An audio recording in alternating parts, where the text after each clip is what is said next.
Sheikh Hassan Daahir Aways oo kamida mas'uuliyiinta sarsare ee xarakada Shabaabul Mujaahidiin ayaa shirkiisan jaraa'id uu kaga hadlay arrimo dhowr ah ku qabtay magaaladani Muqdisho isagoona shirkiisa jaraa'id Sheikh ugu horeyn fal cadawtooy ah ku tilmaamay falkii dhawaan uu baadari u dhashay dalka Mareykanka uu gobolka Florida isla dalka Mareykanka uu ku gubay musxafka Qur'aanka Kariimka arinta oo caraf fara badan ka dhalisay guud ahaan wadamada Islaamka sababtayna dhimashada shaqaale ka tirsan qaramada midoobay oo ku sugnaa dalka Afghanistan waa musxafkii la gubahayo marka taasoo cadaynaysa in cadaawadii Ilaahay nimankaas nooga sheegay oo inay cadow yihiin oo Ilaahay u leeyahay caduwi wa caduwakum oo leeyahay marka cadaawadii shaydaankuna oo nabi aadam u qaaday ummadana uu ku dhaartay inuu baadiyeeyo in yaro Ilaahay doorto mooyaane gaaladii raacday oo shaydaanka raacdana ay cadaawad u qaadeen islaamka iyo Ilaahay wixii ka socda rabbi waxa ka socdo maanta xaqaahuna ay kitaabkaas yihiin inay maanta ay u soo jeestaan in ayagoo waliba xornimo sheeganaya inay gubaan oo waxyaalaha muqaddasaadka xataa wax weeye ayaga laftoodu waxyaalaha muqaddasaadka in la ilaaliyo ay ahayd hortooda maanta in lagu gubahayo ayagoo muslimiinta shucuurkooda xataa aan ilaalinaynin waxay muujinaysaa cadaawadii Ilaahay nooga sheegay inay cadow run ah oo xaq ah oo saxiixa inay yihiin muslimiintuna marka sidii Ilaahay u yiri qad badat albaghda'u min afwaahihim wama tukhfi suduruhum akbar qad bayyana lakum alayati in kuntum ta'qilun Ilaahay uu yiri oo afkooday ka muuqataa buu cadaawadeedu waxay qalbiga ku qarsanayaan ka daran marka waana idin cadaynay leeyahay Ilaahay subhanahu wa ta'ala hadad wax garanaysa marka arintaasi marka garashadii maanta la ka rabaa arintaas inaan garanno nimankaas inay cadow yihiin cadawna ay kitaabka iyagu u yihiin cadawgana islaamka u yihiin muslimiintana ay cadow u yihiin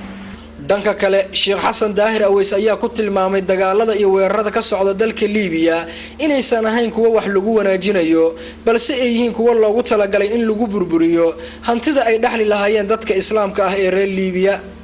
Liibiya arinteeda waxaad moodaa in sidii wanaaga ahayd aan lagu wadin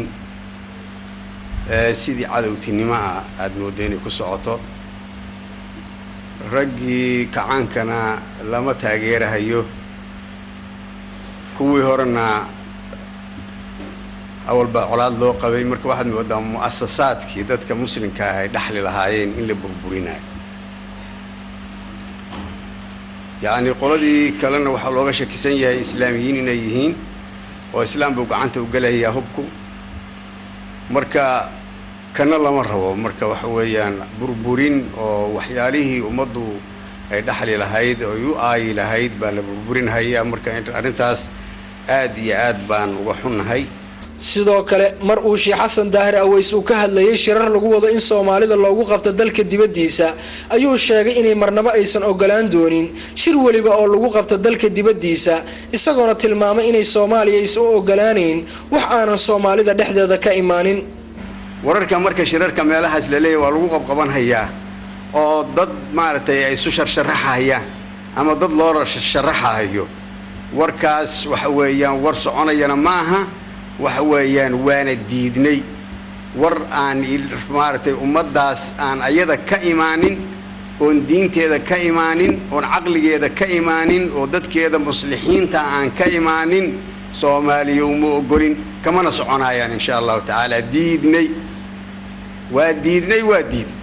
Sheikh Hassan Daahir Aways ayaa waxa shirkiisa jaraa'id kamid ahaa eedayn kulul oo u soo jeediyay idaacada VOA laanteeda afka Soomaaliga oo sheegay inay si qaldan u fasireen waraysi ay ka qaadeen isagoona warbaahinta ugu baaqay inay dhowraan wararka amaanada ah ay qaadayaan waxaan kale oo rabay inaan taabto arin hadda habeen hore habeen dhaweyd qoladii VOA-da ay war iga qabatay waliba aan iri warkaasi sidiisa hadoosan ku bixin waxa weeyaan adinka mas'uuliyadeeda qaadahay marka tashwiiha marka warkayga ay ku sameeyeenna waa rabaa ayadana inaan taabto saas darteeda marka waxa weeye dadka ammaano inaysan lahaan karin oo dadka ammaanada aysan ilaalin karin ayay diyaar u tahay marka meesha marka waxaa ka soo baxday dadkaas ama VOA-da waa dad aan qiyam lahayn oon qiimo lahayn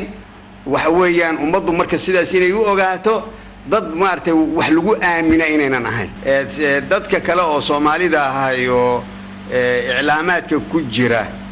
oo ayagana aad moodo in qaabkaas dadka cadawga ahi ay wax u rabaan ama u shaqaynaya ama maartay bahalkii aan qiimaha ilaashanaynin oo dadka aan ilaalinaynin mabaadi'da ilaalinaynin laftooda arrintaas waa uga digaynaa taariikhda idinka halaabaysaa adinka ka baxaya taariikhda haddaad internet tihiin iyo haddaad raadiyo tihiin iyo haddaad telefishin tihiinba ammaanada warka ha la ilaaliyo sidoo kale Sheekh Xasan Daahir Aweys ayaa intii uu ku jiray shirkiisa jaraa'id waxa uu soo hadal qaaday marxaladaha ka soo cusboonaaday isla dalka Yemen isagoon ugu baaqay shacabka Yemen inay iyagana ka fiirsadaan marxaladahoodan kana fakiraan danahooda Cabdirasaaq Jaamic Cilmi Balaag Somali Channel Muqdisho